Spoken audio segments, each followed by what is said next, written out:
때는 조선 영조시대, 깊고 수려한 청룡산맥 기슭에 자리한 솔바람 마을. 아침 햇살이 굴뚝 연기 사이로 비껴들고 장작 패는 소리와 아이들 웃음소리가 정겹게 어우러지는 평화로운 산골이었다. 이 마을에는 강인호라는 젊은 사냥꾼이 살고 있었다. 20 중반의 나이, 오랜 사냥으로 다져진 넓은 어깨와 태양에 그을린 구릿빛 피부, 굳은 살박인 투박한 손을 가졌지만 그의 눈빛은 매처럼 날카로우면서도 때로는 깊은 온기를 담고 있었다. 그는 어려서 부모를 잃고 마을에 존경받는 박현우 훈장 밑에서 자라며 사냥술과 약간의 글을 배웠다. 그는 말수가 적고 과묵했지만 의리가 깊고 자신이 믿는 것을 위해서는 목숨도 아끼지 않는 강직한 사내였다. 마을 동료 사냥꾼 배신우가 인호에게 다가왔다. 그의 눈에는 인호의 뛰어난 사냥 솜씨에 대한 부러움과 약간의 시기가 섞여 있었다. 인호야, 어제 잡은 멧돼지가 그리도 컸다면서. 내 활로는 어림도 없었을 텐데. 그놈 엉덩이가 4배는 됐을걸. 내 창이 꽂힐 때 비명 대신 신음소리를 내더라. 그의 말에 물동이를 이고 가던 아낙네들이 키득거렸다. 인호의 단단한 팔뚝과 넓은 등은 마을 여인들의 시선을 끌기에 충분했지만 정작 그는 그런 시선에 무심한 듯했다. 그의 스승인 박현우 훈장은 60 후반의 노인이었지만 여전히 맑은 눈빛과 고든 정신을 지니고 있었다. 마을의 작은 서당에서 아이들을 가르치고 때로는 약초 지식으로 아픈 이들을 돌보는 마을의 정신적 지주와 같은 존재였다. 허허, 인호야. 산에서는 호랑이 같은 놈이 여인들 앞에서는 얼굴만 붉히는 순한 고양이로구나. 저기 춘심이 처녀는 내가 지나갈 때마다 얼굴이 홍당무가 되고 월매 안악은 내 널쩍 다리를 멧돼지 뒷다리보다 더 탐내는 눈치더라. 스승님, 그런 농은 그만하십시오. 제가 어찌 그런 눈길을 받을 만한 사내이겠습니까? 인호는 헛기침을 하며 애써 태어난 척했다. 며칠 후 박 훈장의 기침 소리가 잦아졌다. 평소보다 창백해진 얼굴과 미세하게 떨리는 손끝을 본 인호의 마음이 불안해졌다. 스승님, 안색이 좋지 않으십니다. 어디 편찮으신 겁니까? 괜찮다. 그저 이 늙은 몸이 세월의 무게를 견디기 힘들어 그런 것이겠지. 말을 마치자마자 터져나온 심한 기침과 함께 그의 손수건에 붉은 핏자국이 선명하게 묻어났다. 인호의 얼굴이 하얗게 굳었다. 이는 심상치 않은 병환이십니다. 제가 당장 깊은 산에 들어가 산삼이라도 캐오겠습니다. 어림없는 소리. 지금은 해동기라 산사태가 잦으니 절대 위험한 곳에 가지 마라. 내 몸은 내가 안다. 하지만 스승의 병환을 두고 볼 수만은 없었던 인호는 다음 날 새벽 스승 몰래 산으로 향했다. 산삼이 자랄 만한 북쪽 비탈, 험준한 절벽을 향해 그는 거침없이 나아갔다. 스승님을 위해서라면 호랑이 굴이라도 들어갈 수 있다는 마음이었다. 바위 틈을 비집고 오르던 순간 낡은 바지 자락이 날카로운 돌뿌리에 걸려 찍 소리와 함께 찢어져 버렸다. 차가운 새벽 공기가 그의 탄탄한 엉덩이에 고스란히 와 닿았다. 이를 어쩐다. 마을 안악들이 봤다면 내 체면이 말이 아니었겠구나. 인호는 황급히 주변의 넓은 나뭇잎을 따서 찢어진 부분을 가리고는 웃음과 민망함을 애써 참으며 다시 산삼을 찾아 더 깊은 산속으로 발걸음을 옮겼다. 며칠간의 고된 수색 끝에 그는 마침내 귀한 산삼 몇 뿌리를 손에 넣고 벅찬 마음으로 산을 내려왔다. 이 녀석, 기어이 산삼을 구해왔구나. 내 정성이 이 늙은이의 몸을 일으켰다. 스승님, 사실은 산삼을 캐러 갔다가 바지가 찢어져 엉덩이를 드러낸 채 며칠을 헤맸습니다. 그 추위와 부끄러움이라. 허, 고얀 놈 진정한 힘은 육체가 아닌 마음에서 나오는 법이다. 내 엉덩이가 드러났을지언정 스승을 생각하는 내 마음만은 그 누구보다 단단하고 따뜻했으니 그것으로 족하다. 어느 겨울날 인호가 사냥을 마치고 돌아오던 길이었다. 갑자기 멀지 않은 산비탈에서 우르르 하는 굉음과 함께 희미한 여인의 비명소리가 들려왔다. 그는 즉시 짐승을 내려놓고 소리가 난 곳으로 달려갔다. 폭설이 쏟아지는 가운데 눈더미와 바위 사이에 한 여인이 다리가 깔린 채 쓰러져 의식을 잃어가고 있었다. 창백한 얼굴, 가늘게 떨리는 고운 손가락. 눈 속에 핀 한 송이 처연한 꽃 같았다. 누구시오? 괜찮으시오? 그녀는 금천읍에서 이름난 기생 서화영이었다. 화려한 비단옷은 찢어지고 눈에 젖어 있었지만 고고한 자태는 숨길 수 없었다. 주세요. 인호는 망설임 없이 바위를 밀어내려 안간힘을 썼다. 그의 팔뚝에 굵은 힘줄이 불끈 솟아올랐고 이마에는 굵은 땀방울이 흘러내렸다. 마침내 바위를 치우고 그는 조심스럽게 화영을 안아 들었다. 정신 차리시오. 내가 안전한 곳으로 모시겠소. 의식이 흐릿한 화영을 등에 업고 험한 산길을 내려오는 동안 그녀의 부드러운 몸이 그의 단단한 등에 밀착되었다. 그녀의 따뜻한 숨결이 그의 목덜미를 간지럽힐 때마다 인호의 심장은 주체할 수 없이 뛰었다. 이런 때 잡생각이라니. 사람 목숨이 위태로운데. 하지만 그녀의 풍만한 가슴이 등에 닿는 감촉과 은은한 난초 향기는 그의 마음을 더욱 어지럽혔다. 그는 거친 손으로 그녀의 섬세한 다리를 조심스럽게 받치며 한 걸음 한 걸음 신중하게 오두막으로 향했다. 오두막에 도착한 인호는 화영을 침상에 조심스럽게 눕혔다. 눈에 젖은 옷이 그녀의 몸에 착 달라붙어 아름다운 곡선을 드러냈다. 인호는 순간 당황하여 시선을 돌렸다. 이대로 두면 동상에 걸릴 터인데 옷을 갈아입혀야 하건만. 그는 잠시 망설이다 눈을 질끈 감고 그녀의 젖은 옷고름을 풀기 시작했다. 그의 손끝이 그녀의 매끄러운 피부에 닿을 때마다 온몸에 전율이 흘렀다. 하얀 어깨와 가녀린 허리가 드러나자 그는 황급히 고개를 돌리고 자신의 깨끗한 속옷과 두꺼운 겉옷을 가져와 그녀의 몸을 덮어주었다. 희미한 등잔 불빛 아래 잠든 그녀의 얼굴은 마치 하늘에서 내려온 선녀처럼 비현실적으로 아름다웠다. 인호는 뜬 눈으로 밤을 새우며 그녀의 곁을 지켰다. 여기가 어디지요? 그대는 누구시옵니까? 정신이 드셨군요. 저는 강인호라고 합니다. 어제 산사태로 다치신 것을 발견하고 이곳으로 모셔왔습니다. 화영은 몸을 일으키려다 다리의 격통에 신음하며 다시 쓰러졌다. 그녀의 아름다운 얼굴이 고통으로 일그러졌다. 다리가 너무 아파 움직일 수가 없네요. 고맙습니다. 인호 씨, 당신이 아니었다면 저는 이미 차가운 눈 속에서 저승길을 갔을 것입니다.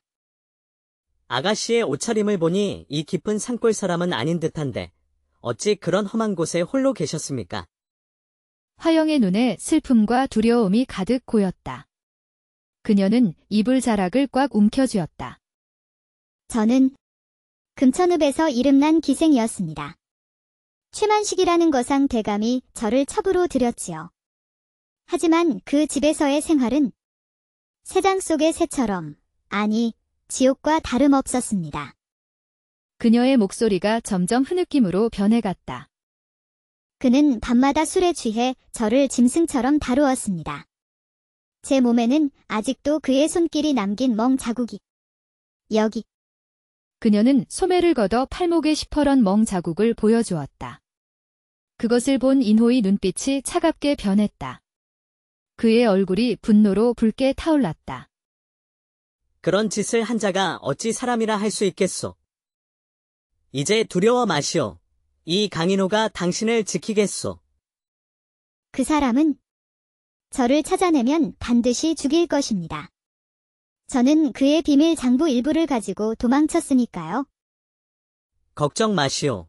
이 청룡산 호랑이가 당신을 반드시 지켜내겠소. 며칠 후 화영의 상처가 조금씩 아물어갈 무렵 오두막 밖에서 요란한 말발굽 소리와 거친 사내들의 목소리가 들려왔다. 인호가 창틈으로 밖을 살피니 최만식 대감이 보낸 듯한 포졸들이 창칼을 들고 산을 수색하고 있었다. 틀림없이 최대감의 수하들이요. 빨리 숨으시오. 어디에요? 이 작은 오두막에 숨을 곳이 이 안에 들어가 계시오. 내가 어떻게든 저들을 따돌리겠소. 이 산 근처에서 곱상하게 생긴 젊은 여인을 본 적이 있느냐? 최대감 댁에서 도망친 기생이다. 여인이라니. 이 깊은 산 중에 어찌 여인이 있겠습니까? 보시다시피 저는 홀로 사는 사냥꾼입니다. 여인 혼자 이런 험한 산 중에 살 수 있을 리가요? 포졸들은 의심스러운 눈초리로 오두막 안팎을 훑어보았다. 샅샅이 뒤져보시려거든 마음대로 하시오. 다만 저 항아리에는 가까이 가지 않는 것이 좋을 것이오. 그 안에는 내가 모아둔 오줌이 가득 차 있소이다. 산삼을 지키려면 어쩔 수 없지요. 포졸들의 얼굴이 역겹다는 듯 일그러졌다. 산삼의 오줌이라니. 그게 무슨 해괴한 소리냐? 산삼은 여인의 기운이 닿으면 시들어버리는 귀한 약초요. 그래서 사냥꾼들은 오줌의 독한 기운으로 부정 타는 것을 막는 것이오.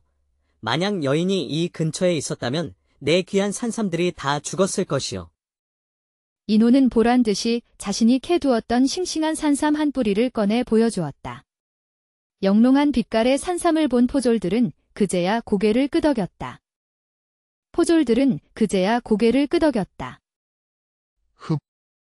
그럼 그 여자가 지나간 흔적이라도 본 적은 있느냐? 사흘 전쯤 동쪽 계곡 근처에서 여인의 것으로 보이는 비단 신발 한 짝을 발견했소이다. 아마 그쪽으로 도망쳤을게요. 포졸들은 서로 눈짓을 주고받더니 인호가 가리킨 동쪽으로 서둘러 말을 몰아갔다. 그들이 완전히 사라진 후 인호는 항아리 뚜껑을 열었다. 숨을 참고 있던 화영이 푸하하고 숨을 내쉬며 나왔다.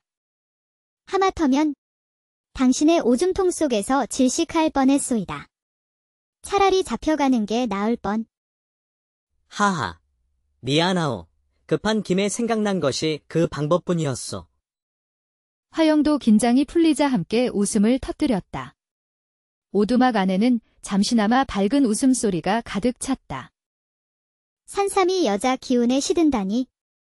그런 황당한 거짓말을 어찌 그리 태연하게 하시오? 사냥꾼은 때로 짐승을 속이듯 사람도 속여야 할 때가 있는 법이지요. 그들이 당신을 찾지 못해 정말 다행이요. 화영은 감사의 눈빛으로 인호의 손을 꼭 잡았다. 두 사람의 시선이 허공에서 얽히며 따뜻한 기류가 흘렀다. 포졸들이 다시 돌아올지 모른다는 불안감에 인호와 화영은 더 깊은 산속, 인호만이 아는 비밀 은신처로 옮기기로 했다. 험한 산길을 오르던 중 갑작스러운 바람에 화영의 긴 머리카락이 인호의 얼굴을 스쳤다. 은은한 매화 향기에 그의 마음이 다시 흔들렸다. 이 길은 험하니 조심하시오. 내 손을 꼭 잡으시오. 이것은 상처에 좋은 약초랍니다. 기생시절 단골 의원께 어깨너머로 배운 것인데 이 산에서도 쓸모가 있을지 모르겠네요. 그녀의 섬세한 손가락이 풀잎을 어루만지는 모습에 인호는 묘한 설렘을 느꼈다. 그런 풀이 약이 된다고. 그럼요. 당신이 산삼을 알아보듯 저는 이런 풀들을 알아본답니다. 그들 앞에는 한 사람이 겨우 지나갈 수 있을 만큼 좁은 바위 틈이 나타났다. 이 틈을 지나야 하오. 저 너머에 아무도 모르는 은신처가 있어. 인호가 먼저 틈으로 몸을 밀어넣었고 화영이 뒤를 따랐다. 좁은 통로 안에서 두 사람의 몸이 밀착되었다. 서로의 심장 소리가 들릴 정도로 가까워졌다. 화영의 부드러운 가슴이 그의 등에 닿았고 그의 거친 숨결이 그녀의 얼굴을 간지렸다. 당신 심장이 북처럼 울리네요. 저를 업고 산을 내려올 때보다 더 세차게 뛰는 것 같아요. 그녀의 말에 인호의 얼굴이 다시 붉어졌다. 바위 틈을 빠져나오자 작은 폭포 뒤에 숨겨진 아늑한 동굴이 나타났다. 동굴 안은 놀랍도록 따뜻했고 바닥에는 마른 풀이 폭신하게 깔려 있었다. 이곳이 제 비밀 은신처요. 사냥 나왔다가 폭풍우라도 만나면 이곳에서 밤을 보내곤 했지요. 그날 밤 두 사람은 타오르는 모닥불 앞에 나란히 앉았다. 불빛에 비친 화영의 얼굴은 고요하고 아름다웠다. 이노 씨는 어찌하여 혼자 이 깊은 산에서 살게 되셨나요? 부모님을 일찍 여의고 박현우 훈장 밑에서 자랐소. 스승님께 사냥술과 약간의 의술을 배웠지요. 화영은 그의 거친 손등에 난 상처들을 부드럽게 어루만졌다. 사냥꾼의 손이 이렇게 따뜻할 줄 몰랐어요. 이 손으로 저를 구해주셨으니 제 목숨은 이미 당신의 것이나 다름없지요. 그녀의 진심 어린 말과 부드러운 손길에 인호의 마음속 깊은 곳에서 뜨거운 감정이 솟아올랐다. 이노야. 어디 있느냐? 중요한 소식이 있다. 인호는 즉시 경계태세를 갖추고 화영을 동굴 안쪽으로 숨겼다. 잠시 후 배신우가 동굴 안으로 들어섰다. 그의 눈길이 숨어있는 화영에게 잠시 머물렀다. 역시 여기 있었구나. 그리고 저기 숨어 계신 분이 그 소문이 기생이시군. 무슨 소식이 있다는 거냐? 배신우는 주변을 살피며 목소리를 낮췄다. 그의 눈빛에는 불안과 탐욕이 뒤섞여 있었다. 최 대감이 너에게 현상금을 걸었다. 그 여인을 숨겨준 죄로 내 목을 베어오면 은화 100냥을 준다더구나. 인호의 눈빛이 싸늘해졌다. 그래서 내가 나를 찾아온 것이냐? 그 100냥을 벌기 위해. 배신우는 당황하는 척하다가 이내 비웃음을 흘렸다. 그의 손에서 은화 몇 잎이 달그락거렸다. 친구로서 경고하러 온 것이지. 하지만 남자라면 여자 하나 때문에 의리를 저버려서는 안 되지 않겠나? 그 여인을 최 대감에게 돌려보내면 우리 모두 편해질 텐데. 듣자하니 그 여인의 침술 솜씨가 그리 뛰어나다던데. 나도 한번 그 손길을 받아보고 싶군. 배신우의 추잡한 말이 끝나기도 전에 인호의 분노한 주먹이 그의 뺨을 강타했다. 배신우는 바닥에 나동그라졌다. 내 그 더러운 속셈으로 날 속이려 들다니. 당장 내 눈앞에서 사라져라. 배신우는 피 묻은 입가를 닦으며 원망 가득한 눈으로 인호를 노려보았다. 강인호. 내가 오늘 한 일을 반드시 후회하게 될 것이다. 최 대감의 힘이 얼마나 무서운지 곧 알게 될 테니. 배신우가 사라진 후 화영이 걱정스러운 얼굴로 다가왔다. 이제 어찌하면 좋을까요? 저 때문에 당신까지 위험해졌습니다. 괜찮소. 더 깊은 곳으로 갑시다. 이제 이곳도 안전하지 않으니? 며칠 후 인호는 흰 수염을 붙이고 허리를 구부정하게 굽혀 노인으로 변장한 채 금천읍 장터를 찾았다. 화영을 더 깊고 안전한 은신처에 숨겨두고 혼자 사태를 파악하러 나온 길이었다. 장터는 물건을 사고 파는 상인들과 구경꾼들로 북적였다. 이보시오. 요즘 최만식 대감이 찾는다는 기생에 대한 소문이 있어. 아이고, 영감님. 그 소문 모르는 사람이 어디 있겠습니까? 최 대감이 그 기생년을 잡아 산채로 가죽을 벗기겠다고 포상금까지 내걸었다 하더이다. 인호의 심장이 철렁 내려앉았다. 그는 더 많은 정보를 얻기 위해 장터 구석의 허름한 주막으로 발길을 돌렸다. 주막 구석자리에 앉아 술을 주문하고 귀를 기울였다. 옆자리에서 익숙한 목소리가 들려왔다. 최만식 대감과 관아의 김 이방이었다. 인호는 취한 척하며 그들의 대화에 집중했다. 이방, 그 계집 찾는 일도 중요하지만 우리의 큰 계획이 더 시급하네. 산속 마을들을 빨리 비워야 광산 개발을 시작할 수 있지 않겠나? 대감 마님 말씀이 지당하시옵니다. 그 골치 아픈 마을들만 처리하면 금광 개발권은 모두 대감 마님의 것이 될 터인데 말입니다. 그 계집의 몸뚱이보다 더 탐스러운 것은 산속에 잠든 황금이지. 문제는 그 계집이 혹시라도 금맥의 위치를 알고 있을까봐 그게 걱정이란 말일세. 그년의 아비가 예전에 그 산에서 약초꾼 노릇을 했다지 않나. 인호는 그들의 대화를 통해 끔찍한 음모를 알게 되었다. 최만식이 화영을 쫓는 진짜 이유는 단순한 복수심이나 소유욕 때문만이 아니었다. 그는 청룡산맥에 금광이 있다는 것을 알고 김이방과 결탁하여 마을 사람들을 강제로 이주시키고 그 땅을 독차지하려는 거대한 음모를 꾸미고 있었던 것이다. 화영은 그 계획에 걸림돌이 될 수 있는 존재였기에 반드시 제거하거나 입을 막아야 했던 것이다.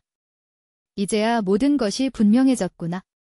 화영을 찾는 이유가 그저 그 계집의 몸 때문만이 아니었어.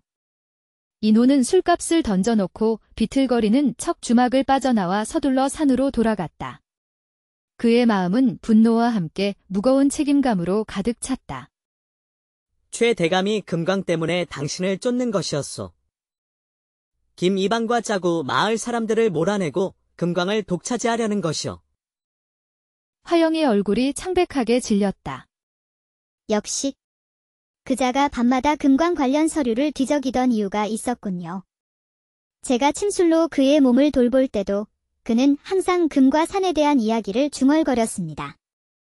제 아버님께서 젊은 시절 이 산에서 약초를 캐시며 금맥에 대한 이야기를 하셨던 것을 그자가 어찌 알았는지. 그녀는 땅바닥의 나뭇가지로 산의 지도를 그리기 시작했다. 아버님은 이 계곡을 따라 올라가면 나오는 세 갈래 길 중 북쪽 길 어딘가에 금맥이 숨겨져 있다고 하셨지요. 최 대감은 제가 그 정확한 위치를 안다고 생각하는 모양입니다. 그래서 당신을 그토록 집요하게 찾는 것이었군요. 하지만 금광을 개발하는데 왜 무고한 마을 사람들까지 전부 쫓아내려 하는 것일까요? 금광 개발에는 막대한 양의 물이 필요합니다. 아마도 계곡 상류의 물길을 막아 광산 쪽으로 돌리려는 속셈일 것입니다. 그렇게 되면 아래쪽 마을들은 물이 말라 더 이상 농사를 짓고 살 수 없게 되겠지요. 관아의 김이방과 손을 잡고 마을 사람들을 합법적으로 몰아내려는 계획인 겁니다. 제가 도망친 것도 우연히 그들의 계획 일부를 엿들었기 때문이었어요. 인호의 눈빛이 강하게 빛났다. 그는 주먹을 꽉 쥐었다. 이제 우리의 싸움은 단순히 당신 한 사람을 지키는 것을 넘어 이 산과 죄 없는 마을 사람들을 지키는 싸움이 되었소. 이대로 두고 볼 수는 없소. 화영도 결연한 표정으로 고개를 끄덕였다. 마을 사람들에게 이 사실을 알려야 합니다. 하지만 제가 모습을 드러내면 최 대감의 포졸들에게 즉시 잡혀갈 것입니다. 어찌하면 좋을까요? 함께 지혜를 모아 이 음모를 막아냅시다. 먼저 마을 사람들의 마음을 얻고 그들의 도움을 구해야겠소. 그 후 며칠 동안 인호는 산골 마을들을 은밀히 돌며 최만식 대감의 악행과 토지 강탈 음모에 대한 증거들을 수집하고 마을 사람들에게 진실을 알리기 시작했다. 화영은 머리를 단정히 따아올리고 평범한 산골 여인으로 변장한 채 그를 도왔다. 그녀는 기생시절 익힌 침술과 약초 지식으로 아픈 마을 사람들을 치료해주며 신뢰를 얻었고 여인들 사이에서는 최 대감의 비리와 소문에 대한 이야기를 교묘하게 퍼뜨렸다. 글쎄, 그 최 대감이라는 양반, 겉은 번지르르한데 속은 형편없다지 뭐요. 첩을 셋이나 두고도 자손 하나 없는 게 다 이유가 있다더군. 밤마다 술기운을 빌려 기운을 돋우려 해도 깃대는 새우되 깃발이 나부끼지 못한다나 뭐라나. 여인들 사이에 웃음보가 터졌고 최 대감의 위신은 땅에 떨어지기 시작했다. 인호는 사냥한 짐승의 고기를 마을 사람들과 나누며 그들의 경계심을 풀었다. 처음에는 최 대감의 보복을 두려워하며 협조를 꺼리던 마을 사람들도 인호의 진심과 화영의 따뜻한 마음씨에 점차 마음을 열기 시작했다. 그자의 말이 사실이라면 우리는 대대로 살아온 이 터전을 빼앗길 수 없네? 함께 싸워야 하겠지. 하지만 관아까지 한통속이라니 우리가 어찌 저들의 힘에 맞설 수 있겠는가? 이웃 마을에 정의롭기로 소문난 정현준 선비라는 분이 계시다고 들었습니다. 그분을 찾아가 우리의 억울한 사정을 아뢰고 도움을 청해 봅시다. 마을 사람들은 희망의 빛을 보며 고개를 끄덕였다. 화영은 믿음직스러운 눈빛으로 인호를 바라보았다. 이제 우리에게도 희망이 생겼어요. 함께라면 분명 저들의 음모를 막을 수 있을 거예요. 바로 그때 한 마을 사람이 숨을 헐떡이며 달려와 급보를 전했다. 큰일 났소. 최 대감의 하수인이 마을 공동 우물에 몰래 독을 타려 한다는 소문을 들었소. 인호와 화영의 얼굴이 굳어졌다. 이런 악독한 증거를 찾아야 하오. 하지만 어떻게 그곳 구조를 아는 것은 저뿐입니다. 제가 직접 최 대감의 저택에 잠입하여 증거를 찾아오겠습니다. 위험하오. 혼자서는 보낼 수 없소. 함께 갑시다. 그래요. 함께 갑시다. 다시는 그곳에서의 비참한 삶으로 돌아가지 않겠어요. 어떤 두려움도 이겨내야지요. 그날 밤 두 사람은 최만식 대감의 저택 담장 아래 숨어 기회를 엿보았다. 화영 씨, 당신이 예전 기생 시절의 화려한 옷차림으로 나타나 정문 쪽 하인들의 시선을 끄시오. 그 사이 내가 서재 창문을 통해 잠입하여 증거를 찾겠소. 화영은 인호가 미리 준비해온 보따리에서 화려한 비단 옷을 꺼내 입었다. 달빛 아래 옷을 갈아입는 그녀의 하얀 목덜미와 가녀린 어깨선에 인호는 잠시 가슴이 뛰었지만 이내 마음을 다잡았다. 화영은 담을 넘어 일부러 발소리를 내며 하인들 앞에 나타났다. 아니, 매와 아씨. 어찌 이곳에 오랜만이구나. 주인 어른을 뵈러 왔다. 이리 차갑게 대할 셈이냐? 하인들이 당황하여 웅성거리는 사이 인호는 재빨리 담을 넘어 그림자처럼 서재 쪽으로 이동했다. 화영이 알려준 대로 창문을 열고 안으로 들어간 그는 서둘러 서랍과 책장들을 뒤지기 시작했다. 마침내 그는 독약 구매 기록이 적힌 장부와 금광 개발 관련 비밀 계획서를 찾아 품속 깊이 숨겼다. 전현을 당장 붙잡아라. 인호는 서둘러 창문을 통해 빠져나와 담장 그림자에 몸을 숨기고 화영을 기다렸다. 잠시 후 하인들을 따돌린 화영이 달려왔고 두 사람은 함께 담을 넘어 어둠 속으로 몸을 숨겼다. 증거를 찾았소. 이제 서둘러 정현준 선비님께 가야 하오. 다음 날 아침 인호와 화영은 금천읍 외곽에 자리한 정현준 선비의 소박하지만 기품 있는 집을 찾아갔다. 대나무 숲 사이로 난 좁은 길을 걸으며 두 사람은 긴장감을 감추지 못했다. 선비님께서 과연 우리 같은 미천한 자들의 말을 믿어주실지. 특히 제가 기생 출신이라는 것을 알면 무시하지 않을까 걱정됩니다. 당신의 진심을 보신다면 분명 외면하지 않으실 것이오. 잠시 후 단정한 유건과 도포 차림의 정현준 선비가 기품 있는 모습으로 그들을 맞았다. 선비님, 부디 이 증거를 보시고 탐욕스러운 최만식 대감의 악행을 막아주시옵소서.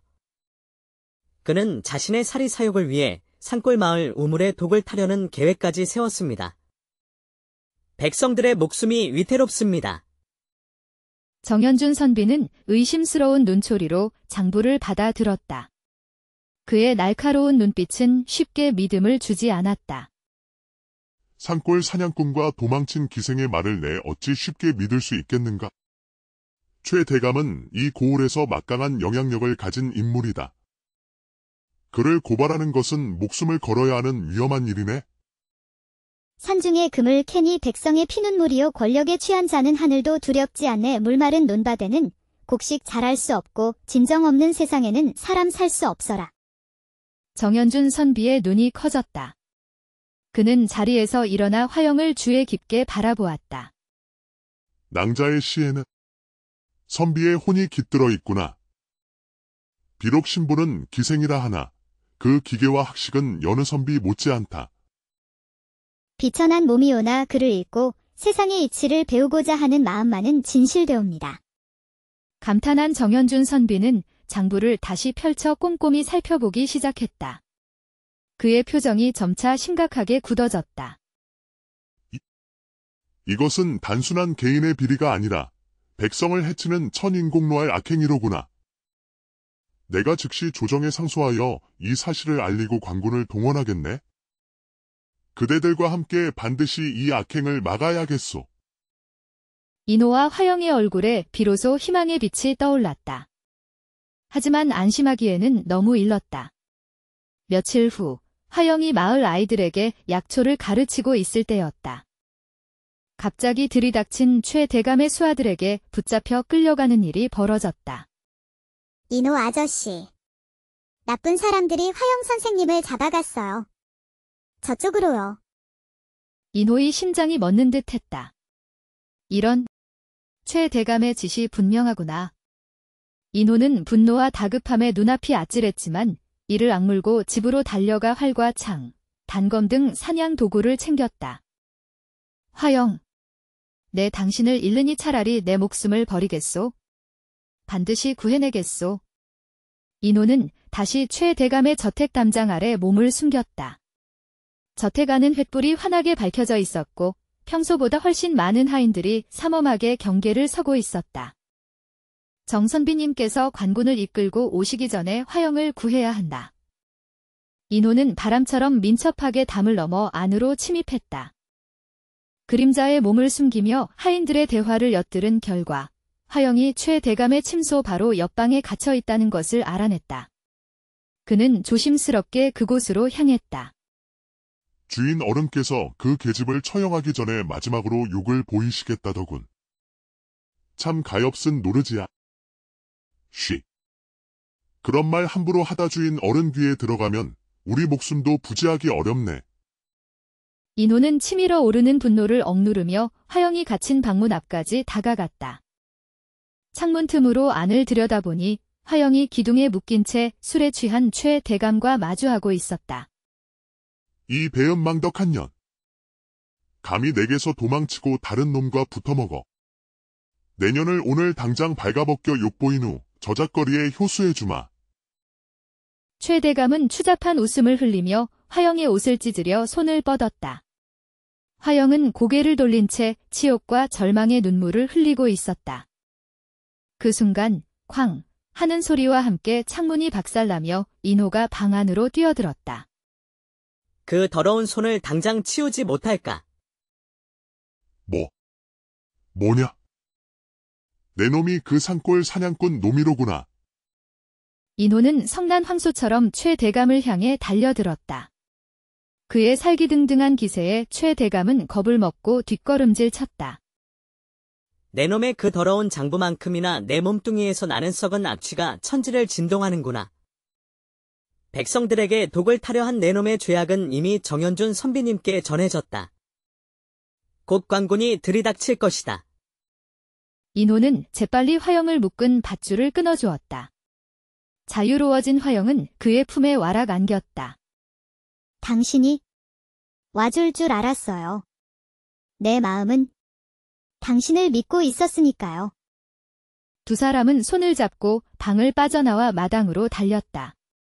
하지만 이미 하인들이 몰려와 그들의 앞을 가로막았다. 잡아라. 저 두 놈을 당장 잡아라. 인호는 화영을 등 뒤로 보호하며 달려드는 하인들과 맞서 싸웠다. 그의 용맹함과 뛰어난 사냥 기술은 여러 명의 하인들을 상대하기에 충분했지만 숫자가 너무 많았다. 화영. 저 담을 넘어 도망치시오. 내가 시간을 벌겠소. 안 돼요. 당신 없이는 가지 않겠어요. 화영이 절규하는 순간 저택의 대문이 활짝 열리며 정현준 선비가 관군들을 이끌고 위풍당당하게 들어섰다. 모두 멈추어라. 최만식 대감을 영모와 백성 김한재로 체포한다. 아울러 그와 결탁한 김이방도 함께 잡아들이라. 관군들은 순식간에 최 대감과 하인들, 그리고 김이방까지 모조리 제압했다. 최 대감과 김이방은 포승줄에 묶여 비참하게 끌려나갔다. 강인호, 서화영. 그대들의 용기가 이 고을을 구했소. 모든 것이 그대들 덕분이오. 이제 더 이상 두려워할 것은 없소이다. 인호와 화영은 서로를 마주보며 안도의 미소를 지었다. 길고 길었던 악몽이 마침내 끝난 것이었다. 이제 우리 마을로 돌아가 평화롭게 살 수 있겠군요. 그래요. 화영 씨, 우리는 이제 진정한 자유를 얻었어요. 두 사람은 굳게 손을 맞잡고 한때 공포의 공간이었던 저택을 당당하게 걸어 나왔다. 밤하늘에는 별들이 그 어느 때보다 밝게 빛나고 있었고 청룡산 솔바람 마을로 향하는 그들의 발걸음은 날아갈 듯 가벼웠다. 한 달 후 모든 사건이 해결되고 평화를 되찾은 솔바람 마을. 인호는 화영과 함께 박현우 훈장이 있는 산골 오두막으로 돌아왔다. 박 훈장은 인호가 구해온 산삼과 화영의 정성 어린 간호 덕분에 건강을 완전히 회복하여 다시 아이들을 가르치고 있었다. 스승님, 이분은 서화영이라고 합니다. 제가 눈 속에서 구했던 바로 그 여인입니다. 훈장 어른을 뵙게 되어 영광입니다. 인호 씨가 항상 스승님 말씀을 그리워하며 존경하는 마음을 전해 들었습니다. 내 손끝에서 약초를 다루는 남다른 솜씨가 느껴지는구나. 어디서 그리 배웠느냐? 기생 시절 저를 아껴주시던 의원님께 어깨너머로 조금 배웠습니다. 스승님의 건강에 혹여 도움이 될 수 있다면 저의 미약한 지식이나마 나누고 싶습니다.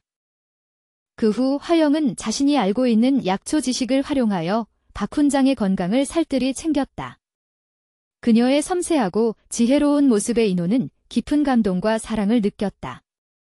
스승님, 이 제자분은 산에서는 호랑이처럼 용맹하지만 제 앞에서는 순한 고양이랍니다. 처음 만났을 때 제 젖은 옷을 갈아입히면서도 부끄러워 얼굴이 붉어져 고개를 돌리던 모습이 아직도 눈에 선하옵니다. 박 훈장과 화영이 함께 웃음을 터뜨리자 인호는 부끄러운 듯 헛기침만 해댔다. 스승님, 그동안 참 많은 일이 있었습니다. 최대감의 악행이 만천하에 드러나고 저희 산골 마을들도 무사히 지켜낼 수 있었습니다. 자랑스럽구나, 인호야. 네가 진정한 강함이란 힘이 아닌 사랑과 의로움에서 나온다는 것을 깨달았으니 이제야 비로소 진정한 산의 대장부가 되었구나. 힘이 아닌 마음으로 세상을 이긴 것이다. 모두 스승님의 가르침과 화영 씨 덕분입니다. 이제 저희는 이 산에서 조용히 평화롭게 살아가고자 합니다. 그리하거라.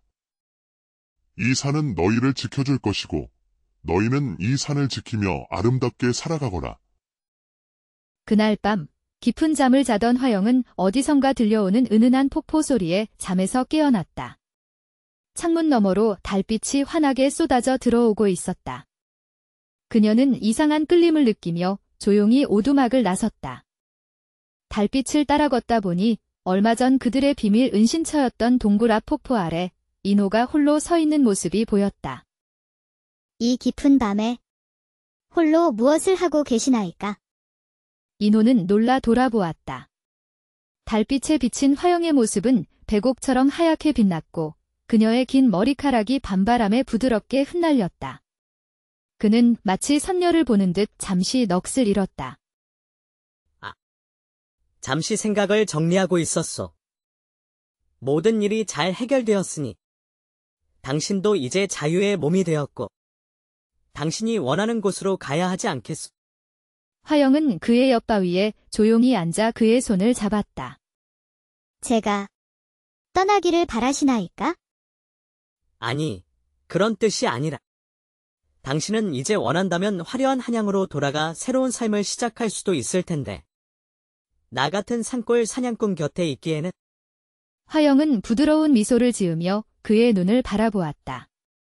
그녀의 눈에는 눈물이 살짝 고여 있었다. 화려한 기생의 삶도, 부유한 첩의 삶도 제가 진정으로 원했던 것이 아니었습니다. 제가 진정 원하는 것은? 그녀는 잠시 말을 멈추고 그의 손을 자신의 가슴에 가져다 대었다. 바로 당신과 함께하는 것입니다. 당신의 품은 저를 가두는 새장이 아니라 상처받은 저를 보듬어주는 따뜻하고 편안한 보금자리였습니다. 당신의 거친 손길이 제게는 그 어떤 비단보다 부드럽고 소중합니다. 인호의 심장이 세차게 뛰기 시작했다. 그는 떨리는 손으로 그녀의 눈물을 닦아주었다. 나는 그저 가진 것 없는 산골 사냥꾼에 불과하오. 당신에게 화려한 비단옷이나 값비싼 폐물을 줄 수는 없소. 제가 원하는 것은 그런 것들이 아닙니다. 오직 당신의 진실한 마음 하나뿐입니다. 폭포수가 바위에 부딪혀 하얀 물보라를 일으키듯 두 사람의 입술이 자연스럽게 포개졌다. 인호의 단단한 팔이 화영의 가녀린 몸을 부서질 듯 감싸 안았다. 한참 후 입술을 뗀 인호는 품속에서 무언가를 꺼냈다. 그것은 그가 직접 나무를 깎아 만든 소박하지만 정교한 참빗이었다. 이것으로 당신의 긴 머리카락을 평생 빗겨주고 싶소. 부디 나의 아내가 되어주시겠소. 화영은 눈물을 글썽이며 그가 내민 나무 빗을 받아 들었다. 그녀의 얼굴에는 세상 모든 행복을 담은 미소가 피어났다. 기꺼이 그리하겠습니다. 당신과 함께라면 이 깊은 산골짜기에서의 삶이 저에게는 천상의 낙원과 같을 것입니다. 인호는 기쁨에 겨워 화영을 번쩍 안아 올려 빙글빙글 돌았다. 두 사람의 행복한 웃음소리가 달빛 어린 산골짜기에 아름답게 울려 퍼졌다. 일주일 후 솔바람 마을에서는 작은 잔치가 열렸다. 최 대감의 음모로부터 마을을 구한 인호를 마을의 새 지도자로 추대하고 그의 공로를 기리는 자리였다. 마을 중앙에는 작은 나무 단상이 마련되었고 알록달록한 천들이 바람에 나부꼈다. 오늘 우리는 우리의 터전을 지켜낸 강인호 젊은이를 우리 마을의 지도자로 모시고자 합니다. 그의 용기와 지혜, 그리고 그를 도운 서화영 아씨의 현명함이 없었다면 우리는 모두 쫓겨났을 것입니다. 인호는 단상 위에 올라섰고 그의 옆에는 단아한 한복 차림의 화영이 함께 섰다. 마을 사람들은 뜨거운 환호와 박수를 보냈다. 그때 마을 입구에서 정현준 선비가 관원들과 함께 나타났다. 그는 이제 이 지역을 관할하는 관찰사로 승진한 상태였다. 조정에서 특별교지가 내려왔소. 이 청룡산 일대의 산골 마을들을 금광 개발로부터 영구히 보호한다는 증표요. 이제 이 땅은 영원히 여러분의 것이오. 마을 사람들은 기쁨의 함성을 질렀다. 인호는 정 관찰사에게 깊이 고개를 숙여 감사를 표했다. 백성의 삶을 지키는 것이 관리의 본분일 뿐이오. 가장 큰 공은 바로 그대에게 있소. 강인호. 잔치가 한창 무르익을 무렵 초라한 행색의 배신우가 사람들 앞에 나서 무릎을 꿇었다. 인호야, 내가 잘못했다. 한순간의 욕심에 눈이 멀어 친구를 배신한 죄, 부디 용서해 줄 수 있겠느냐. 진심으로 뉘우치고 있다. 마을 사람들의 시선이 집중된 가운데 인호는 잠시 침묵했다. 그리고는 천천히 다가가 그의 어깨를 잡아 일으켰다. 신우야, 우리는 어릴 적부터 이 산에서 함께 자란 친구가 아니더냐. 지난날의 잘못은 잊고 이제 함께 새로운 마음으로 살아가자.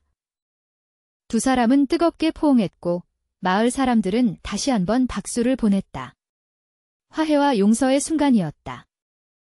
한편 화영은 마을 아이들에게 둘러싸여 글과 약초를 가르치고 있었다. 그녀는 더 이상 과거의 기생이 아닌 마을에 존경받는 스승이자 어진 안악으로 거듭나 있었다. 몇 달 후 인호와 화영은 마을 어귀 양지 바른 곳에 새 보금자리를 마련했다. 소박하지만 두 사람의 따뜻한 사랑이 넘치는 아담한 초가집이었다. 아침 햇살이 창호지를 통해 방 안을 환하게 비추는 어느 날 마당에서 장작을 패던 인호는 부엌에서 들려오는 아내의 헛구역질 소리에 놀라 달려갔다. 인호는 놀라 부엌으로 달려갔다. 여보, 괜찮소? 또 속이 안 좋으시오? 괜찮사옵니다. 잠시 어지러웠을 뿐이에요. 그녀는 그의 굵고 투박한 손을 자신의 아랫배에 살며시 가져다 대었다. 인호 씨, 우리에게 아주 귀한 선물이 찾아왔어요. 제 뱃속에 우리의 아이가 자라고 있답니다. 인호의 눈이 휘둥그레졌다. 그는 아내의 말을 이해하는데 잠시 시간이 걸렸다. 아이라니? 우리가 부모가 된다는 말이오? 화영이 눈물을 글썽이며 고개를 끄덕였다. 인호는 벅찬 감격에 말을 잇지 못하고 그녀를 힘껏 끌어안았다. 그의 눈에서도 뜨거운 눈물이 흘러내렸다. 그때 마침 박현우 훈장이 그들의 집을 찾아왔다. 내 의원의 눈썰미가 아직 죽지 않았다니까. 내화가 아침마다 입덧을 한다는 소문을 듣고 왔지. 스승님, 저희에게 아이가 생겼습니다. 박 훈장은 만면에 웃음을 지으며 화영의 맥을 짚어보았다. 세상의 진정한 부자는 금은보화를 많이 가진 자가 아니라 마음이 풍요로운 자이니라.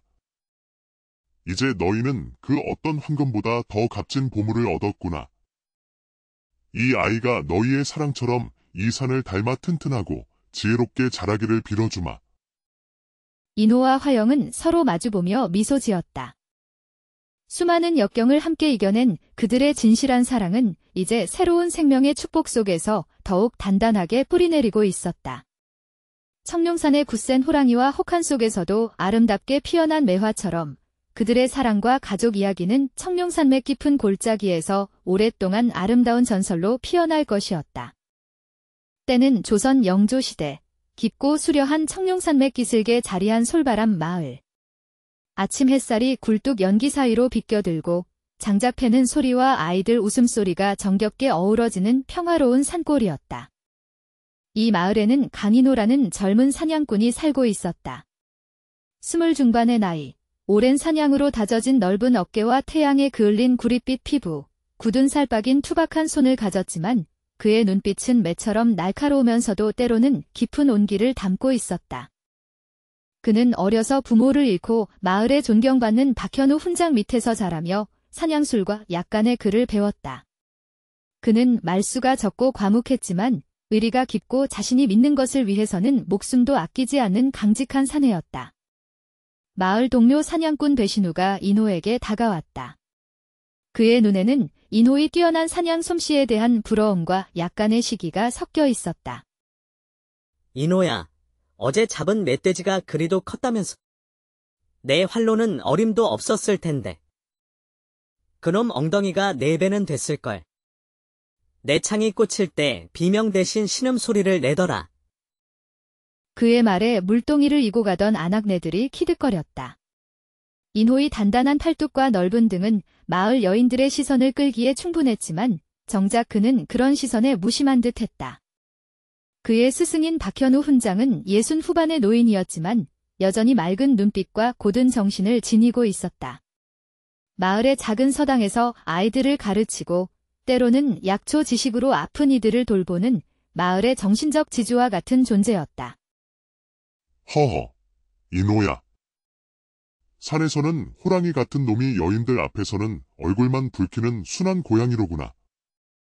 저기 춘심이 처녀는 내가 지나갈 때마다 얼굴이 홍당무가 되고 월매 안악은 내 널쩍 다리를 멧돼지 뒷다리보다 더 탐내는 눈치더라. 스승님, 그런 농은 그만하십시오. 제가 어찌 그런 눈길을 받을 만한 사내이겠습니까? 인호는 헛기침을 하며 애써 태어난 척했다. 며칠 후 박 훈장의 기침 소리가 잦아졌다. 평소보다 창백해진 얼굴과 미세하게 떨리는 손끝을 본 인호의 마음이 불안해졌다. 스승님, 안색이 좋지 않으십니다. 어디 편찮으신 겁니까? 괜찮다. 그저 이 늙은 몸이 세월의 무게를 견디기 힘들어 그런 것이겠지. 말을 마치자마자 터져나온 심한 기침과 함께 그의 손수건에 붉은 핏자국이 선명하게 묻어났다. 인호의 얼굴이 하얗게 굳었다. 이는 심상치 않은 병환이십니다. 제가 당장 깊은 산에 들어가 산삼이라도 캐오겠습니다. 어림없는 소리. 지금은 해동기라 산사태가 잦으니 절대 위험한 곳에 가지 마라. 내 몸은 내가 안다. 하지만 스승의 병환을 두고 볼 수만은 없었던 인호는 다음 날 새벽 스승 몰래 산으로 향했다. 산삼이 자랄 만한 북쪽 비탈, 험준한 절벽을 향해 그는 거침없이 나아갔다. 스승님을 위해서라면 호랑이 굴이라도 들어갈 수 있다는 마음이었다. 바위 틈을 비집고 오르던 순간 낡은 바지 자락이 날카로운 돌뿌리에 걸려 찍 소리와 함께 찢어져 버렸다. 차가운 새벽 공기가 그의 탄탄한 엉덩이에 고스란히 와 닿았다. 이를 어쩐다. 마을 안악들이 봤다면 내 체면이 말이 아니었겠구나. 인호는 황급히 주변의 넓은 나뭇잎을 따서 찢어진 부분을 가리고는 웃음과 민망함을 애써 참으며 다시 산삼을 찾아 더 깊은 산속으로 발걸음을 옮겼다. 며칠간의 고된 수색 끝에 그는 마침내 귀한 산삼 몇 뿌리를 손에 넣고 벅찬 마음으로 산을 내려왔다. 이 녀석, 기어이 산삼을 구해왔구나. 내 정성이 이 늙은이의 몸을 일으켰다. 스승님, 사실은 산삼을 캐러 갔다가 바지가 찢어져 엉덩이를 드러낸 채 며칠을 헤맸습니다. 그 추위와 부끄러움이라. 고얀 놈 진정한 힘은 육체가 아닌 마음에서 나오는 법이다. 내 엉덩이가 드러났을지언정 스승을 생각하는 내 마음만은 그 누구보다 단단하고 따뜻했으니 그것으로 족하다. 어느 겨울날 인호가 사냥을 마치고 돌아오던 길이었다. 갑자기 멀지 않은 산비탈에서 우르르 하는 굉음과 함께 희미한 여인의 비명소리가 들려왔다. 그는 즉시 짐승을 내려놓고 소리가 난 곳으로 달려갔다. 폭설이 쏟아지는 가운데 눈더미와 바위 사이에 한 여인이 다리가 깔린 채 쓰러져 의식을 잃어가고 있었다. 창백한 얼굴, 가늘게 떨리는 고운 손가락. 눈 속에 핀 한 송이 처연한 꽃 같았다. 누구시오? 괜찮으시오? 그녀는 금천읍에서 이름난 기생 서하영이었다. 화려한 비단옷은 찢어지고 눈에 젖어 있었지만 고고한 자태는 숨길 수 없었다. 주세요. 인호는 망설임 없이 바위를 밀어내려 안간힘을 썼다. 그의 팔뚝에 굵은 힘줄이 불끈 솟아올랐고 이마에는 굵은 땀방울이 흘러내렸다. 마침내 바위를 치우고 그는 조심스럽게 화영을 안아 들었다. 정신 차리시오. 내가 안전한 곳으로 모시겠소. 의식이 흐릿한 화영을 등에 업고 험한 산길을 내려오는 동안 그녀의 부드러운 몸이 그의 단단한 등에 밀착되었다. 그녀의 따뜻한 숨결이 그의 목덜미를 간지럽힐 때마다 인호의 심장은 주체할 수 없이 뛰었다. 이런 때 잡생각이라니. 사람 목숨이 위태로운데. 하지만 그녀의 풍만한 가슴이 등에 닿는 감촉과 은은한 난초 향기는 그의 마음을 더욱 어지럽혔다. 그는 거친 손으로 그녀의 섬세한 다리를 조심스럽게 받치며 한 걸음 한 걸음 신중하게 오두막으로 향했다. 오두막에 도착한 인호는 화영을 침상에 조심스럽게 눕혔다. 눈에 젖은 옷이 그녀의 몸에 착 달라붙어 아름다운 곡선을 드러냈다. 인호는 순간 당황하여 시선을 돌렸다. 이대로 두면 동상에 걸릴 터인데 옷을 갈아입혀야 하건만. 그는 잠시 망설이다 눈을 질끈 감고 그녀의 젖은 옷고름을 풀기 시작했다. 그의 손끝이 그녀의 매끄러운 피부에 닿을 때마다 온몸에 전율이 흘렀다. 하얀 어깨와 가녀린 허리가 드러나자 그는 황급히 고개를 돌리고 자신의 깨끗한 속옷과 두꺼운 겉옷을 가져와 그녀의 몸을 덮어주었다. 희미한 등잔 불빛 아래 잠든 그녀의 얼굴은 마치 하늘에서 내려온 선녀처럼 비현실적으로 아름다웠다. 인호는 뜬 눈으로 밤을 새우며 그녀의 곁을 지켰다. 여기가 어디지요? 그대는 누구시옵니까? 정신이 드셨군요. 저는 강인호라고 합니다. 어제 산사태로 다치신 것을 발견하고 이곳으로 모셔왔습니다. 화영은 몸을 일으키려다 다리의 격통에 신음하며 다시 쓰러졌다. 그녀의 아름다운 얼굴이 고통으로 일그러졌다. 다리가 너무 아파 움직일 수가 없네요. 고맙습니다. 인호 씨, 당신이 아니었다면 저는 이미 차가운 눈 속에서 저승길을 갔을 것입니다. 아가씨의 옷차림을 보니 이 깊은 산골 사람은 아닌 듯한데 어찌 그런 험한 곳에 홀로 계셨습니까? 화영의 눈에 슬픔과 두려움이 가득 고였다. 그녀는 이불 자락을 꽉 움켜쥐었다. 저는 금천읍에서 이름난 기생이었습니다. 최만식이라는 거상 대감이 저를 첩으로 들였지요. 하지만 그 집에서의 생활은 새장 속의 새처럼, 아니, 지옥과 다름없었습니다. 그녀의 목소리가 점점 흐느낌으로 변해갔다. 그는 밤마다 술에 취해 저를 짐승처럼 다루었습니다. 제 몸에는 아직도 그의 손길이 남긴 멍 자국이. 여기. 그녀는 소매를 걷어 팔목에 시퍼런 멍 자국을 보여주었다. 그것을 본 인호의 눈빛이 차갑게 변했다. 그의 얼굴이 분노로 붉게 타올랐다. 그런 짓을 한 자가 어찌 사람이라 할 수 있겠소. 이제 두려워 마시오. 이 강인호가 당신을 지키겠소. 그 사람은 저를 찾아내면 반드시 죽일 것입니다. 저는 그의 비밀 장부 일부를 가지고 도망쳤으니까요. 걱정 마시오. 이 청룡산 호랑이가 당신을 반드시 지켜내겠소. 며칠 후 화영의 상처가 조금씩 아물어갈 무렵 오두막 밖에서 요란한 말발굽 소리와 거친 사내들의 목소리가 들려왔다. 인호가 창틈으로 밖을 살피니 최만식 대감이 보낸 듯한 포졸들이 창칼을 들고 산을 수색하고 있었다. 틀림없이 최 대감의 수하들이요. 빨리 숨으시오. 어디에요? 이 작은 오두막에 숨을 곳이. 이 안에 들어가 계시오. 내가 어떻게든 저들을 따돌리겠소. 이 산 근처에서 곱상하게 생긴 젊은 여인을 본 적이 있느냐? 최 대감 댁에서 도망친 기생이다. 여인이라니. 이 깊은 산 중에 어찌 여인이 있겠습니까? 보시다시피 저는 홀로 사는 사냥꾼입니다. 여인 혼자 이런 험한 산 중에 살 수 있을 리가요? 포졸들은 의심스러운 눈초리로 오두막 안팎을 훑어보았다. 샅샅이 뒤져보시려거든 마음대로 하시오. 다만 저 항아리에는 가까이 가지 않는 것이 좋을 것이오. 그 안에는 내가 모아둔 오줌이 가득 차 있소이다. 산삼을 지키려면 어쩔 수 없지요. 포졸들의 얼굴이 역겹다는 듯 일그러졌다. 산삼의 오줌이라니.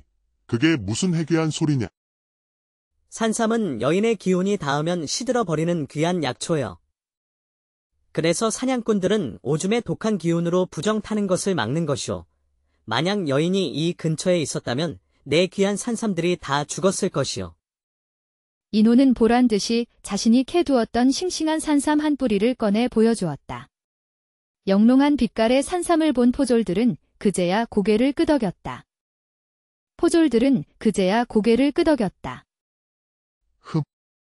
그럼 그 여자가 지나간 흔적이라도 본 적은 있느냐? 사흘 전쯤 동쪽 계곡 근처에서 여인의 것으로 보이는 비단 신발 한 짝을 발견했소이다. 아마 그쪽으로 도망쳤을게요. 포졸들은 서로 눈짓을 주고받더니 인호가 가리킨 동쪽으로 서둘러 말을 몰아갔다. 그들이 완전히 사라진 후 인호는 항아리 뚜껑을 열었다. 숨을 참고 있던 화영이 푸하하고 숨을 내쉬며 나왔다. 하마터면 당신의 오줌통 속에서 질식할 뻔했소이다. 차라리 잡혀가는 게 나을 뻔. 하하, 미안하오. 급한 김에 생각난 것이 그 방법뿐이었소. 화영도 긴장이 풀리자 함께 웃음을 터뜨렸다. 오두막 안에는 잠시나마 밝은 웃음소리가 가득 찼다. 산삼이 여자 기운에 시든다니. 그런 황당한 거짓말을 어찌 그리 태연하게 하시오? 사냥꾼은 때로 짐승을 속이듯 사람도 속여야 할 때가 있는 법이지요. 그들이 당신을 찾지 못해 정말 다행이요. 화영은 감사의 눈빛으로 인호의 손을 꼭 잡았다. 두 사람의 시선이 허공에서 얽히며 따뜻한 기류가 흘렀다. 포졸들이 다시 돌아올지 모른다는 불안감에 인호와 화영은 더 깊은 산속, 인호만이 아는 비밀 은신처로 옮기기로 했다. 험한 산길을 오르던 중 갑작스러운 바람에 화영의 긴 머리카락이 인호의 얼굴을 스쳤다. 은은한 매화 향기에 그의 마음이 다시 흔들렸다. 이 길은 험하니 조심하시오. 내 손을 꼭 잡으시오. 이것은 상처에 좋은 약초랍니다. 기생 시절 단골 의원께 어깨너머로 배운 것인데 이 산에서도 쓸모가 있을지 모르겠네요. 그녀의 섬세한 손가락이 풀잎을 어루만지는 모습에 인호는 묘한 설렘을 느꼈다. 그런 풀이 약이 된다고. 그럼요. 당신이 산삼을 알아보듯 저는 이런 풀들을 알아본답니다. 그들 앞에는 한 사람이 겨우 지나갈 수 있을 만큼 좁은 바위 틈이 나타났다. 이 틈을 지나야 하오. 저 너머에 아무도 모르는 은신처가 있어. 인호가 먼저 틈으로 몸을 밀어넣었고 화영이 뒤를 따랐다. 좁은 통로 안에서 두 사람의 몸이 밀착되었다. 서로의 심장 소리가 들릴 정도로 가까워졌다. 화영의 부드러운 가슴이 그의 등에 닿았고 그의 거친 숨결이 그녀의 얼굴을 간지렸다. 당신 심장이 북처럼 울리네요. 저를 업고 산을 내려올 때보다 더 세차게 뛰는 것 같아요. 그녀의 말에 인호의 얼굴이 다시 붉어졌다. 바위 틈을 빠져나오자 작은 폭포 뒤에 숨겨진 아늑한 동굴이 나타났다. 동굴 안은 놀랍도록 따뜻했고 바닥에는 마른 풀이 폭신하게 깔려 있었다. 이곳이 제 비밀 은신처요. 사냥 나왔다가 폭풍우라도 만나면 이곳에서 밤을 보내곤 했지요. 그날 밤 두 사람은 타오르는 모닥불 앞에 나란히 앉았다. 불빛에 비친 화영의 얼굴은 고요하고 아름다웠다. 인호 씨는 어찌하여 혼자 이 깊은 산에서 살게 되셨나요? 부모님을 일찍 여의고 박현우 훈장 밑에서 자랐소. 스승님께 사냥술과 약간의 의술을 배웠지요. 화영은 그의 거친 손등에 난 상처들을 부드럽게 어루만졌다. 사냥꾼의 손이 이렇게 따뜻할 줄 몰랐어요. 이 손으로 저를 구해주셨으니 제 목숨은 이미 당신의 것이나 다름없지요. 그녀의 진심 어린 말과 부드러운 손길에 인호의 마음속 깊은 곳에서 뜨거운 감정이 솟아올랐다. 인호야. 어디 있느냐? 중요한 소식이 있다. 인호는 즉시 경계태세를 갖추고 화영을 동굴 안쪽으로 숨겼다. 잠시 후 배신우가 동굴 안으로 들어섰다. 그의 눈길이 숨어있는 화영에게 잠시 머물렀다. 역시 여기 있었구나.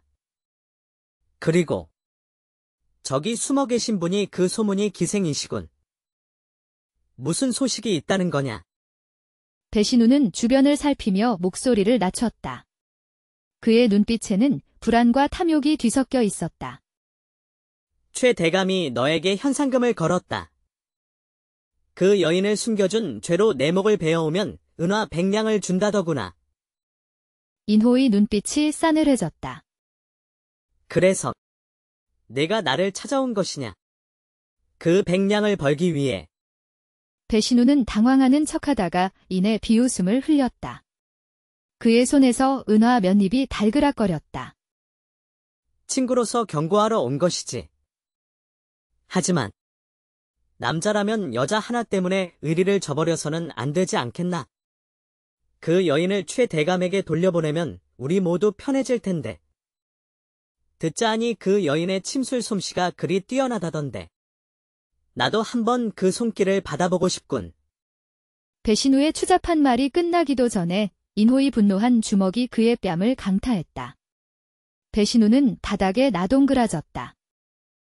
내 그 더러운 속셈으로 날 속이려 들다니. 당장 내 눈앞에서 사라져라. 배신우는 피 묻은 입가를 닦으며 원망 가득한 눈으로 인호를 노려보았다. 강인호.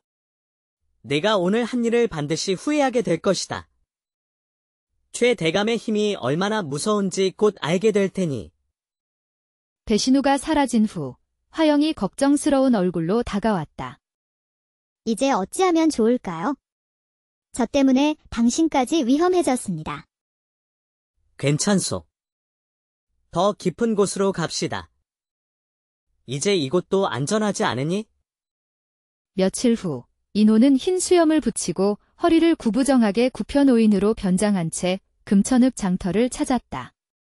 화영을 더 깊고 안전한 은신처에 숨겨두고 혼자 사태를 파악하러 나온 길이었다. 장터는 물건을 사고 파는 상인들과 구경꾼들로 북적였다. 이보시오. 요즘 최만식 대감이 찾는다는 기생에 대한 소문이 있어. 아이고, 영감님.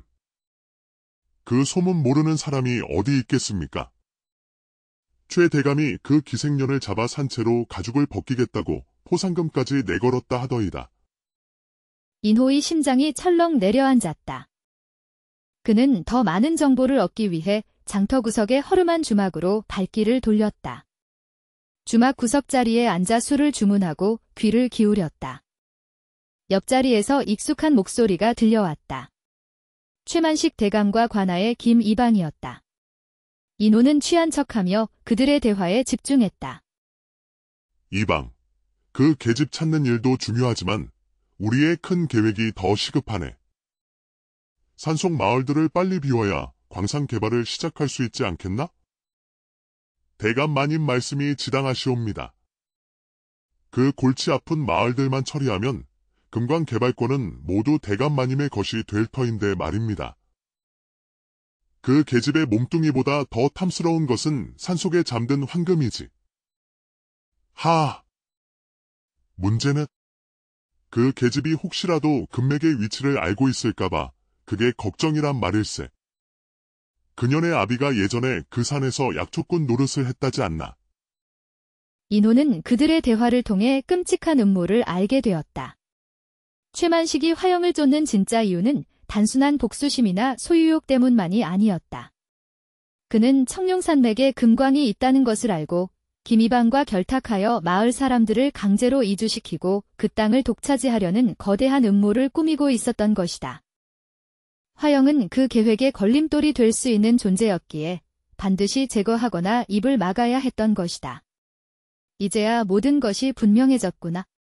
화영을 찾는 이유가 그저 그 계집의 몸 때문만이 아니었어. 인호는 술값을 던져놓고 비틀거리는 척 주막을 빠져나와 서둘러 산으로 돌아갔다. 그의 마음은 분노와 함께 무거운 책임감으로 가득 찼다. 최 대감이 금광 때문에 당신을 쫓는 것이었소. 김이방과 짜고 마을 사람들을 몰아내고 금광을 독차지하려는 것이오. 화영의 얼굴이 창백하게 질렸다. 역시 그자가 밤마다 금광 관련 서류를 뒤적이던 이유가 있었군요. 제가 침술로 그의 몸을 돌볼 때도 그는 항상 금과 산에 대한 이야기를 중얼거렸습니다. 제 아버님께서 젊은 시절 이 산에서 약초를 캐시며 금맥에 대한 이야기를 하셨던 것을 그자가 어찌 알았는지. 그녀는 땅바닥의 나뭇가지로 산의 지도를 그리기 시작했다. 아버님은 이 계곡을 따라 올라가면 나오는 세 갈래 길 중 북쪽 길 어딘가에 금맥이 숨겨져 있다고 하셨지요. 최 대감은 제가 그 정확한 위치를 안다고 생각하는 모양입니다. 그래서 당신을 그토록 집요하게 찾는 것이었군요. 하지만 금광을 개발하는데 왜 무고한 마을 사람들까지 전부 쫓아내려 하는 것일까요? 금광 개발에는 막대한 양의 물이 필요합니다. 아마도 계곡 상류의 물길을 막아 광산 쪽으로 돌리려는 속셈일 것입니다. 그렇게 되면 아래쪽 마을들은 물이 말라 더 이상 농사를 짓고 살 수 없게 되겠지요. 관아의 김이방과 손을 잡고 마을 사람들을 합법적으로 몰아내려는 계획인 겁니다. 제가 도망친 것도 우연히 그들의 계획 일부를 엿들었기 때문이었어요. 인호의 눈빛이 강하게 빛났다. 그는 주먹을 꽉 쥐었다. 이제 우리의 싸움은 단순히 당신 한 사람을 지키는 것을 넘어 이 산과 죄 없는 마을 사람들을 지키는 싸움이 되었소. 이대로 두고 볼 수는 없소. 화영도 결연한 표정으로 고개를 끄덕였다. 마을 사람들에게 이 사실을 알려야 합니다. 하지만 제가 모습을 드러내면 최 대감의 포졸들에게 즉시 잡혀갈 것입니다. 어찌하면 좋을까요? 함께 지혜를 모아 이 음모를 막아냅시다. 먼저 마을 사람들의 마음을 얻고 그들의 도움을 구해야겠소.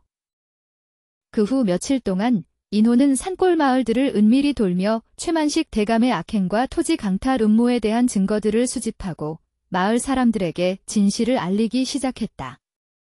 화영은 머리를 단정히 따아올리고 평범한 산골 여인으로 변장한 채 그를 도왔다. 그녀는 기생시절 익힌 침술과 약초 지식으로 아픈 마을 사람들을 치료해주며 신뢰를 얻었고 여인들 사이에서는 최 대감의 비리와 소문에 대한 이야기를 교묘하게 퍼뜨렸다. 글쎄, 그 최 대감이라는 양반, 겉은 번지르르한데 속은 형편없다지 뭐요. 첩을 셋이나 두고도 자손 하나 없는 게 다 이유가 있다더군. 밤마다 술기운을 빌려 기운을 돋우려 해도 깃대는 새우되 깃발이 나붙기지 못한다나 뭐라나. 여인들 사이에 웃음보가 터졌고 최 대감의 위신은 땅에 떨어지기 시작했다. 인호는 사냥한 짐승의 고기를 마을 사람들과 나누며 그들의 경계심을 풀었다. 처음에는 최 대감의 보복을 두려워하며 협조를 꺼리던 마을 사람들도 인호의 진심과 화영의 따뜻한 마음씨에 점차 마음을 열기 시작했다. 그자의 말이 사실이라면 우리는 대대로 살아온 이 터전을 빼앗길 수 없네? 함께 싸워야 하겠지. 하지만 관아까지 한통속이라니 우리가 어찌 저들의 힘에 맞설 수 있겠는가? 이웃 마을에 정의롭기로 소문난 정현준 선비라는 분이 계시다고 들었습니다. 그분을 찾아가 우리의 억울한 사정을 아뢰고 도움을 청해 봅시다. 마을 사람들은 희망의 빛을 보며 고개를 끄덕였다. 화영은 믿음직스러운 눈빛으로 인호를 바라보았다. 이제 우리에게도 희망이 생겼어요. 함께라면 분명 저들의 음모를 막을 수 있을 거예요. 바로 그때 한 마을 사람이 숨을 헐떡이며 달려와 급보를 전했다. 큰일 났소. 최 대감의 하수인이 마을 공동 우물에 몰래 독을 타려 한다는 소문을 들었소. 인호와 화영의 얼굴이 굳어졌다. 이런 악독한 증거를 찾아야 하오. 하지만 어떻게? 그곳 구조를 아는 것은 저뿐입니다. 제가 직접 최 대감의 저택에 잠입하여 증거를 찾아오겠습니다. 위험하오. 혼자서는 보낼 수 없소. 함께 갑시다. 그래요. 함께 갑시다. 다시는 그곳에서의 비참한 삶으로 돌아가지 않겠어요. 어떤 두려움도 이겨내야지요. 그날 밤 두 사람은 최만식 대감의 저택 담장 아래 숨어 기회를 엿보았다.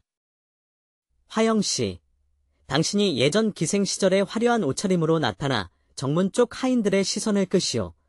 그 사이 내가 서재 창문을 통해 잠입하여 증거를 찾겠소. 화영은 인호가 미리 준비해온 보따리에서 화려한 비단옷을 꺼내 입었다. 달빛 아래 옷을 갈아입는 그녀의 하얀 목덜미와 가녀린 어깨선에 인호는 잠시 가슴이 뛰었지만 이내 마음을 다잡았다. 화영은 담을 넘어 일부러 발소리를 내며 하인들 앞에 나타났다. 아니, 매와 아씨. 어찌 이곳에... 오랜만이구나. 주인 어른을 뵈러 왔다. 이리 차갑게 대할 셈이냐? 하인들이 당황하여 웅성거리는 사이 인호는 재빨리 담을 넘어 그림자처럼 서재 쪽으로 이동했다. 화영이 알려준 대로 창문을 열고 안으로 들어간 그는 서둘러 서랍과 책장들을 뒤지기 시작했다. 마침내 그는 독약 구매 기록이 적힌 장부와 금광 개발 관련 비밀 계획서를 찾아 품속 깊이 숨겼다. 저년을 당장 붙잡아라. 인호는 서둘러 창문을 통해 빠져나와 담장 그림자에 몸을 숨기고 화영을 기다렸다. 잠시 후 하인들을 따돌린 화영이 달려왔고 두 사람은 함께 담을 넘어 어둠 속으로 몸을 숨겼다.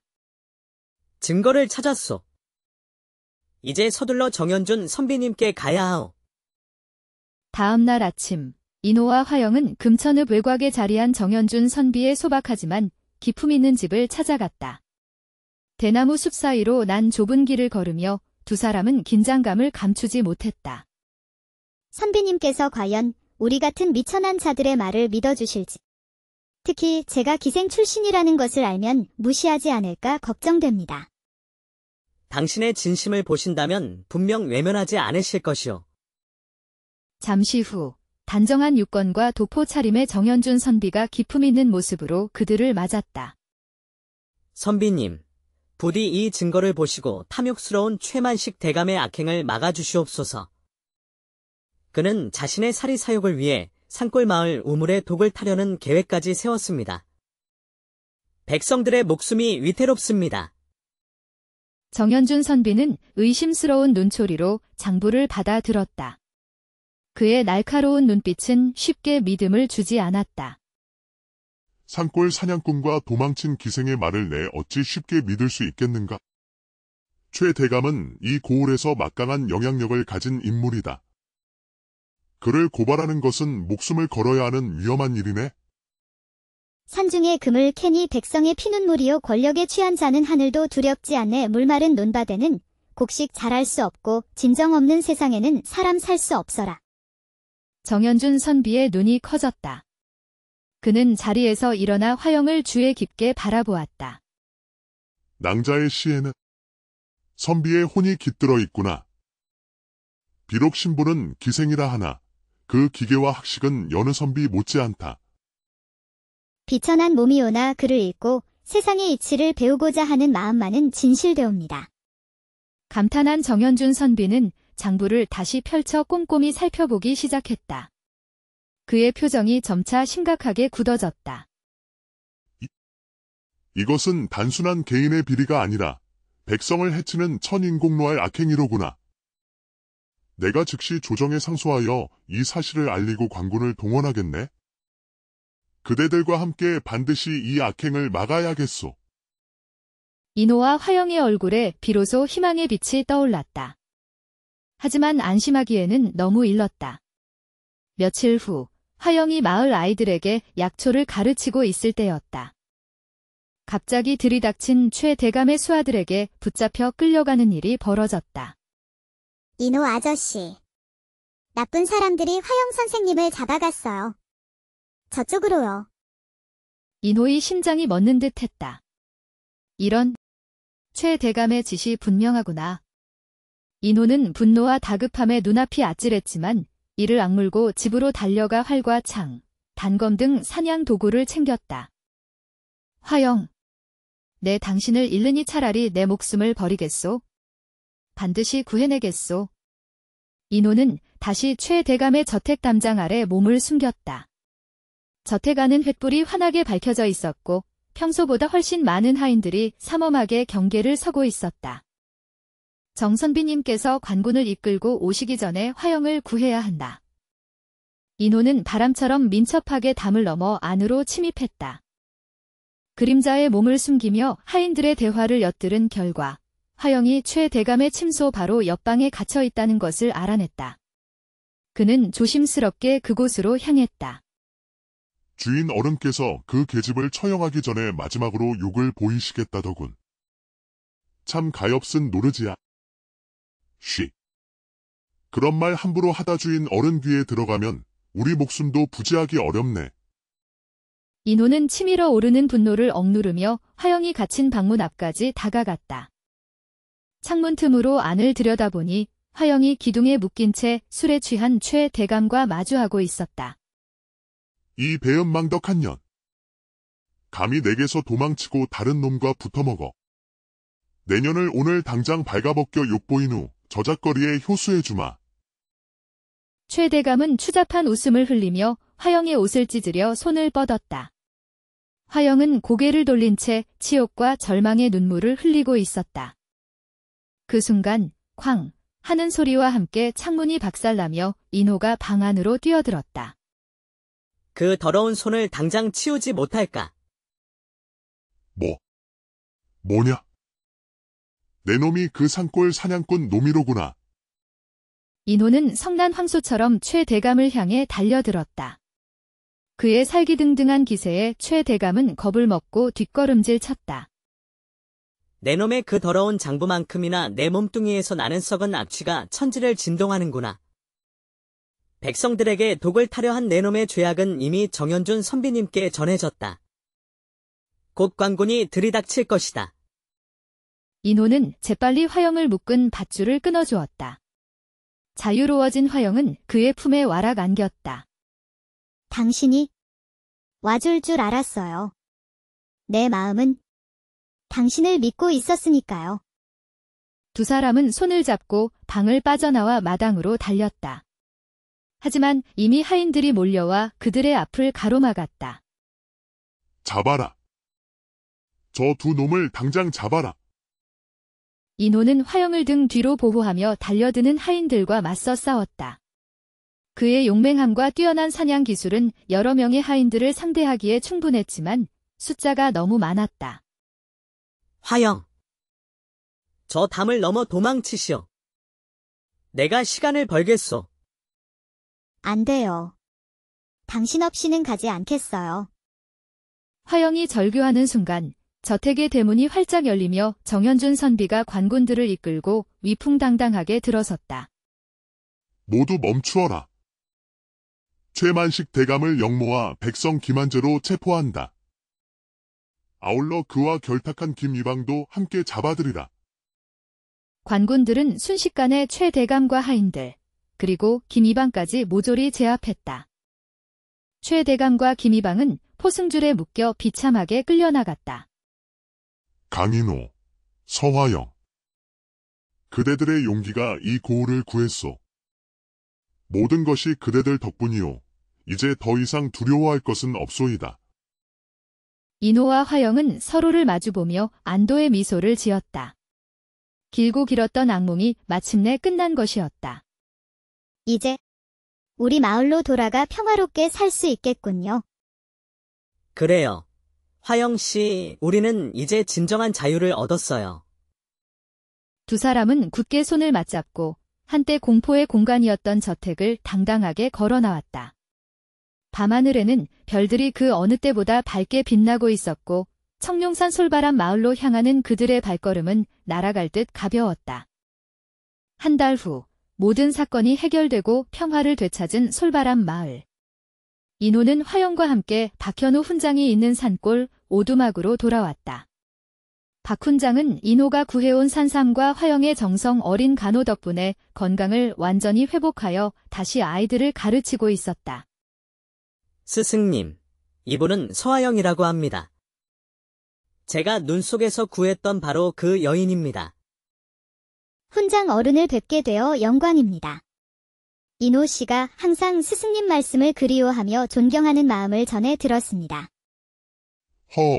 내 손끝에서 약초를 다루는 남다른 솜씨가 느껴지는구나. 어디서 그리 배웠느냐? 기생 시절 저를 아껴주시던 의원님께 어깨너머로 조금 배웠습니다. 스승님의 건강에 혹여 도움이 될 수 있다면 저의 미약한 지식이나마 나누고 싶습니다. 그 후 화영은 자신이 알고 있는 약초 지식을 활용하여 박 훈장의 건강을 살뜰히 챙겼다. 그녀의 섬세하고 지혜로운 모습에 인호는 깊은 감동과 사랑을 느꼈다. 스승님, 이 제자분은 산에서는 호랑이처럼 용맹하지만 제 앞에서는 순한 고양이랍니다. 처음 만났을 때 제 젖은 옷을 갈아입히면서도 부끄러워 얼굴이 붉어져 고개를 돌리던 모습이 아직도 눈에 서나옵니다. 박 훈장과 화영이 함께 웃음을 터뜨리자 인호는 부끄러운 듯 헛기침만 해댔다. 스승님, 그동안 참 많은 일이 있었습니다. 최 대감의 악행이 만천하에 드러나고 저희 산골 마을들도 무사히 지켜낼 수 있었습니다. 자랑스럽구나, 인호야. 네가 진정한 강함이란 힘이 아닌 사랑과 의로움에서 나온다는 것을 깨달았으니 이제야 비로소 진정한 산의 대장부가 되었구나. 힘이 아닌 마음으로 세상을 이긴 것이다. 모두 스승님의 가르침과 화영 씨 덕분입니다. 이제 저희는 이 산에서 조용히 평화롭게 살아가고자 합니다. 그리하거라. 이 산은 너희를 지켜줄 것이고 너희는 이 산을 지키며 아름답게 살아가거라. 그날 밤 깊은 잠을 자던 화영은 어디선가 들려오는 은은한 폭포 소리에 잠에서 깨어났다. 창문 너머로 달빛이 환하게 쏟아져 들어오고 있었다. 그녀는 이상한 끌림을 느끼며 조용히 오두막을 나섰다. 달빛을 따라 걷다 보니 얼마 전 그들의 비밀 은신처였던 동굴 앞 폭포 아래 인호가 홀로 서 있는 모습이 보였다. 이 깊은 밤에 홀로 무엇을 하고 계시나이까? 인호는 놀라 돌아보았다. 달빛에 비친 화영의 모습은 백옥처럼 하얗게 빛났고 그녀의 긴 머리카락이 밤바람에 부드럽게 흩날렸다. 그는 마치 선녀를 보는 듯 잠시 넋을 잃었다. 잠시 생각을 정리하고 있었소. 모든 일이 잘 해결되었으니 당신도 이제 자유의 몸이 되었고 당신이 원하는 곳으로 가야 하지 않겠소. 화영은 그의 옆바위에 조용히 앉아 그의 손을 잡았다. 제가 떠나기를 바라시나이까? 아니, 그런 뜻이 아니라. 당신은 이제 원한다면 화려한 한양으로 돌아가 새로운 삶을 시작할 수도 있을 텐데. 나 같은 산골 사냥꾼 곁에 있기에는. 화영은 부드러운 미소를 지으며 그의 눈을 바라보았다. 그녀의 눈에는 눈물이 살짝 고여 있었다. 화려한 기생의 삶도, 부유한 첩의 삶도 제가 진정으로 원했던 것이 아니었습니다. 제가 진정 원하는 것은